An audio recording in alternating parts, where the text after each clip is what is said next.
இந்த mango season முடியறதுக்கு முன்னாடி ஒரு டைம் இந்த ரெசிபியை கண்டிப்பாக பண்ணிவிடுங்க. அப்புறம் நீங்கள் தான் மிஸ் பண்ணுவீங்க. மாங்காய் பச்சடி எப்படி செய்கிறதுன்னு பார்க்கலாமா? அதுக்கு ஒரு கடாயில் கொஞ்சமாக எண்ணெய் ஊற்றி கடுகு, ஒரு கொத்து கருவேப்பிலை, ஒரு பச்சை மிளகாய் போட்டு ஃப்ரை பண்ணிக்கலாம்.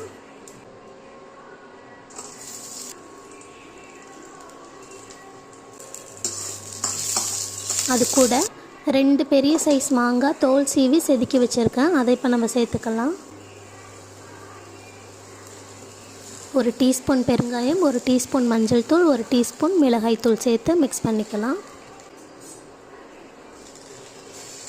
இப்போ இது கூட 2 டம்ளர் தண்ணி ஊற்றி தேவையான அளவு உப்பு போட்டு 10 மினிட்ஸ்க்கு மூடி போட்டு வேக வச்சிடலாம்.